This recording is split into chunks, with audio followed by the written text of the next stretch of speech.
طرح عزیز صاحب آپ نے کئی خطات لکھے ہیں مرحومین پر اور توشیحی نظمیں وغیرہ بھی لکھی ہیں. آپ نے بتایا تھا کہ پچھلی ملاقات میں کہ آپ نے انیس الحق صاحب کے حوالے سے بھی خطات کہے ہیں اور توشیحی نظم میں خواہش کرتا ہوں کہ آپ وہ پیش فرمائیں. یہ 4 مصرے میری زبان کی نوک پر نکل آئے. عرض کرتا ہوں کہ بلندیوں سے نوازا تھا دوردرشن کو. جی جی. بلندیوں سے نوازا تھا دوردرشن کو. جی جی. پچھاڑا تھا کبھی اردو زبان کے دشمن کو. جی جی. پچھاڑا تھا کبھی اردو زبان کے دشمن کو. جہان فانی سے رخصت ہوئے جناب انیس. جی جی. جہان فانی سے رخصت ہوئے جناب انیس. جی جی. خدایا بخش دے اردو کے مرد آہن کو. خدایا بخش دے اردو کے مرد آہن کو. جی جی. توشیحی نظم کا مطلب یہ ہے ان کے نام کے تمام حروف لے کر مصرے موضوع ہر حرف سے ایک مصرع کا. قلم تیرا تیری عظمت کا ترجمان بنا. واہ. قلم تیرا تیری عظمت کا ترجمان بنا. جی جی. انوکھا پن تیرے اسلوب کا نشان بنا. واہ. انوکھا پن تیرے اسلوب کا نشان بنا. ضیاء کو شب کی ضرورت نہیں ہے. جی جی. شب کو ہے. بالکل.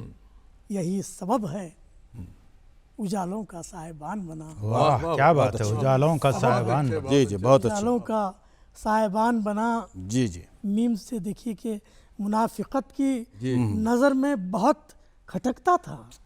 بہت بہت. منافقت کی نظر میں بہت کھٹکتا تھا. جی جی. حصار جبر میں اردو کا پاسبان بنا.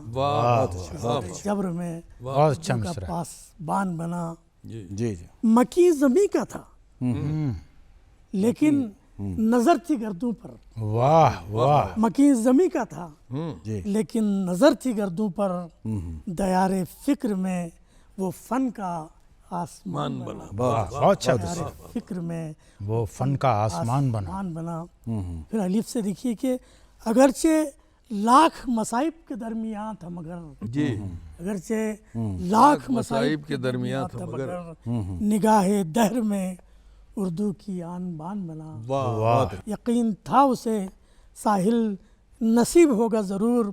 سنبھلتی ڈوبتی کشتی کا بادبان بنا. ادیب ایسا فردوس سی مہک دے دی. لسان عصر کی محفل کا عطردان بنا. بہت اچھا.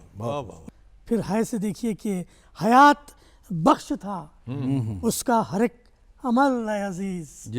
قصور کیا تھا جی جی. زمانہ کیوں بدگمان بنا. بہت اچھا. پھر کبھی اس موقع پر ہم مزید گفتگو کرتے ہیں. میں بنگلور دوردرشن کی جانب سے آپ تمام احباب کا دل کے گہرائیوں سے شکریہ ادا کرتا ہوں. شکریہ.